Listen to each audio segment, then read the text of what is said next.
जब हजरत नूह अलैहिस्सलाम अल्लाह के हुक्म से कश्ती बना रहे थे, हर रोज एक बूढ़ी मोमना औरत अपनी एक छोटी सी गठरी उठाकर उनके पास आती। वो कहती, ए अल्लाह के नबी, कश्ती कब रवाना होगी? नूह अलैहिस्सलाम मुस्कुराकर फरमाते, अभी देर है, वक्त आने दो। वो औरत वहीं बैठी रहती, पूरा दिन इंतजार करती और फिर शाम होते ही वापस चली जाती। ये सिलसिला कई दिनों तक चलता रहा। एक दिन हजरत नूह अलैहिस्सलाम ने उस बूढ़ी औरत से कहा, ए बूढ़ी अम्मा, जब जाने का वक्त आएगा तुझे बता दिया जाएगा। वो औरत सर झुकाकर चल दी, लेकिन दिल में ये यकीन लेकर बैठ गई कि जब कश्ती चलेगी नबी मुझे जरूर बुलाएंगे। वक्त गुजरता गया, फिर अल्लाह का अजाब आ गया। जमीन पर बारिश का तूफान आया, पानी हर तरफ फैल गया और नूह अलैहिस्सलाम की कश्ती रवाना हो गई। लेकिन नूह अलैहिस्सलाम उस औरत को बुलाना भूल गए। एक नबी से भूल? जी हाँ, ज़ाहरी तौर पर ऐसा ही हुआ। तूफान थम गया, समुंदर की लहरें रुक गईं। कुछ वक्त बाद हजरत नूह अलैहिस्सलाम के दिल में आया कि चलकर उस शहर को देखा जाए जहाँ से सब कुछ शुरू हुआ था। वो अपनी कश्ती से उतरे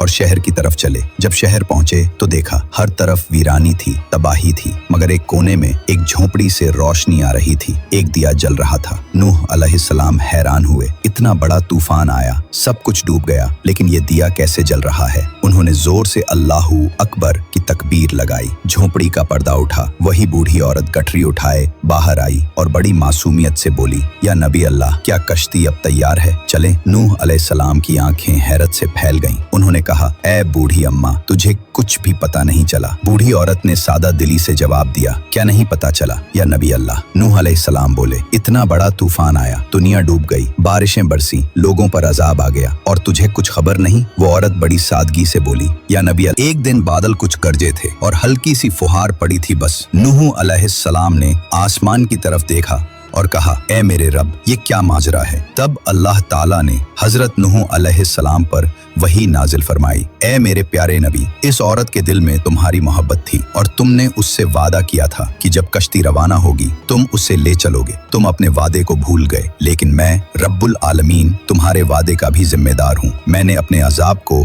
उस तक पहुंचने ही नहीं दिया। उसे एहसास तक नहीं हुआ कि कैसा अजाब आया और चला भी गया। इमाम सज्जाद अलैहिस्सलाम ने जब ये वाक़िया बयान किया तो अपने पास बैठे मोमिनों से फरमाया, ए मोमिनों, इस हदीस को क़यामत तक के मोमिनों तक पहुंचाना तुम पर वाजिब है। उन्हें बता दो, जो हमसे मोहब्बत करेगा क़यामत का अजाब जरूर आएगा, लेकिन जिस तरह उस मोमिन औरत को पता नहीं चला, हमारे मोमिनों को भी एहसास नहीं होगा कि कब क़यामत आई और कब गुजर गई। सबक थे, अल्लाह ताला अपने नेक बंदों की मोहब्बत का बदला कभी जाया नहीं करता। एक सच्चे मोमिन का अल्लाह और उसके नबी से जो दिल का रिश्ता होता है वो उसे अजाब से भी बचा लेता है।